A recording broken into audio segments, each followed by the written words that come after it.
Web series या फिल्मों में दिखाई जाने वाला एक ऐसा सीन जो सभी के रोंगटे खड़ा कर देता है वो है जेल को तोड़कर वहां से भाग निकलना। ये पूरी मूवी का एक ऐसा जोखिम भरा मोमेंट होता है जहां पर ये जानने की दुगदुगी लगी रहती है कि आखिर आगे क्या होगा, ये इंसान इस काम को अंजाम दे पाएगा या नहीं। जहां उस आदमी के ये कारनामा कर दिखाने पर सभी की तालियां मिलती हैं, वहीं अगर ऐसा न हो पाए तो उसे इनाम के रूप में मिलती है बंदूक की एक गोली। खैर ये सब तो है फिल्मों की बात, लेकिन आपको बता दूं कि असल जिंदगी में कुछ कैदी इतने शातिर रह चुके हैं जो अपने दिमाग के दम पर ऐसी जेलों को तोड़ पाने में कामयाब हुए हैं जहां से भाग पाना पूरी तरह से नामुमकिन ही था। और आज आप कुछ ऐसे कैदियों के बारे में जानोगे जिनकी जेल से भागने की प्लानिंग्स के सामने फिल्मों की कहानियां भी फेल हैं। So let's begin. Alcatraz United states के एक आइलैंड पर बनाई गई दुनिया की अभी तक की सबसे खतरनाक जेल है। कहा जाता है कि कैदी यहाँ पर रहने से बेहतर मरना पसंद करते हैं क्योंकि यहाँ के नियम और कानून बड़े ही सख्त हैं और समुद्र के एकदम बीचों बीच बसे होने की वजह से इस जेल से कोई भी कैदी कभी भागने के बारे में अपने सपने में भी नहीं सोचता। लेकिन कुछ लोग ऐसे भी होते हैं जिनके लिए कुछ भी असंभव नहीं होता। इन्हीं में से एक का नाम है फ्रैंक मॉरिस।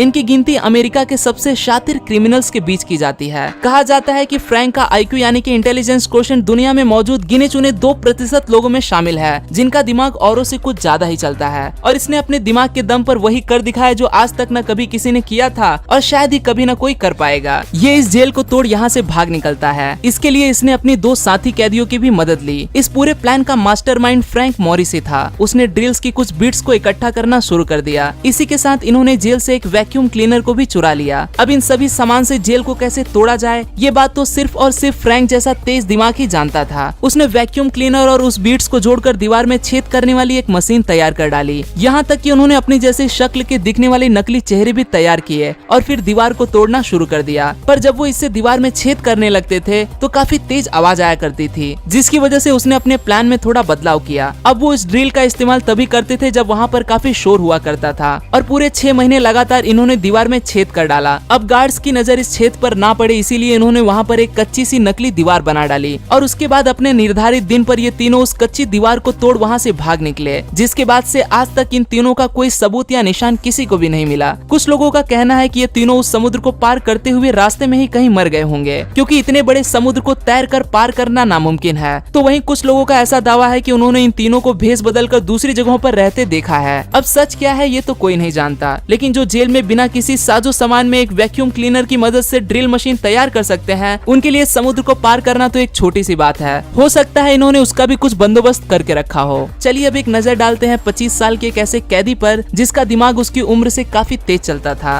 रुस्तम शामसिद्दीनोव नाम के ये शख्स रसिया के एक जेल में कैद था जहाँ पर ये रात दिन इससे भागने की तरकीब सोचता रहता था। फिर एक दिन उसकी नजर पड़ती है वहाँ पर बने उस फूड डिलीवरी के उस कॉलम पर। मेरे और आपके जैसा कोई आम आदमी तो कुछ ऐसे करने के बारे में कभी सोच भी नहीं सकता। जो प्लान रुस्तम के शातिर दिमाग में चल रहा था वो इस छोटे से कॉलम से निकलने की एक तरकीब बनाता है। मैं आपको बता दूं कि जेल का ये फूड डिलीवरी कॉलम इतना छोटा होता है कि इसमें किसी के 2 हाथ भी एक साथ आसानी से नहीं जा सकते, लेकिन रुस्तम जैसा क्रिमिनल इस छेद में से भी निकल जाता है। बस ऐसा करने में उसके सामने जो समस्या थी वो थी उसके ये कपड़े। रुस्तम उन्हें उतार कर पहले बाहर फेंक देता है और जैसे तैसे कर कर खुद को सरकाते हुए उस छेद से बाहर निकल जाता है। रुस्तम के अपने सेल से बाहर निकलने के बाद उसकी चाल कुछ ऐसी थी जैसे मानो ये कोई मुजरिम नहीं बल्कि यहाँ का एक सेलिब्रिटी हो। अब फ्लेक्सिबल होना कितना फायदेमंद साबित हो सकता है ये तो आपने अभी देख लिया। और अपने लचीले बदन का फायदा उठाकर जेल से भागने वालों की लिस्ट में सिर्फ रुस्तम ही नहीं बल्कि ऐसे कई कैदियों का नाम शामिल है जिनमें से कुछ तो योगा मास्टर भी रह चुके हैं। योशी शिराटोरी जापान के एक योगा ट्रेनर थे जिन्हें किसी जुर्म के चलते एक जेल में बंद कर दिया गया। उस जेल की सलाखें इन्हें लंबे समय तक कैद नहीं कर सकी और ये भी वहाँ पर बनी उस खाना खाने वाली जगह से उस जेल से भाग निकले। यहाँ से सिर्फ कोई ऐसा इंसान ही निकल सकता है जो अपने शरीर को पूरी तरह से तोड़ मरोड़ सकता हो। इसके अलावा इन्होंने इस काम को अंजाम देने के लिए अपने शरीर पर काफी सारा तेल भी लगा लिया था, पर इनकी किस्मत इतनी अच्छी नहीं थी क्योंकि वहाँ से भागने के कुछ ही दिनों के बाद इन्हें पकड़कर दोबारा उसी जेल में बंद कर दिया गया। लेकिन वहाँ से भी ये उसकी छत के जरिए कांच को तोड़कर भाग निकला। योशी को फिर से दोबारा पकड़ लिया गया और जापान की सबसे बड़ी जेल में कैद कर दिया गया जहाँ से भागने का कोई रास्ता नहीं था। पर योशी के दिमाग में तो कुछ और ही चल रहा था। वो रोज खुद को मिलने वाले खाने और पानी को उस जेल की सलाखों पर गिरा दिया करता था जिससे थोड़े समय बाद उसमें जंग लगने लगा और उनकी मजबूती कम हो जाने के बाद योशी उनमें से जगह बनाकर अपने लचीले शरीर का इस्तेमाल करके वहाँ से भी भाग निकला। लेकिन हर बार की तरह योशी की किस्मत इस बार भी उसका साथ नहीं दी। फिर उसे पकड़कर उसके लिए एक स्पेशल जेल बनाई गई जहाँ पर यह दावा किया गया कि इस जेल से कोई भी नहीं भाग सकता। लेकिन इतनी बड़ी निगरानी के बावजूद भी योशी उस जेल के फर्श को तोड़ते हुए चौथी बार भी जेल से भाग ही निकला। इन सभी वारदातों के बाद योशी जोशी को जादूगर कहा जाने लगा और यह माना जाने लगा कि ऐसा कोई भी जेल नहीं जो इसे कैद कर सके।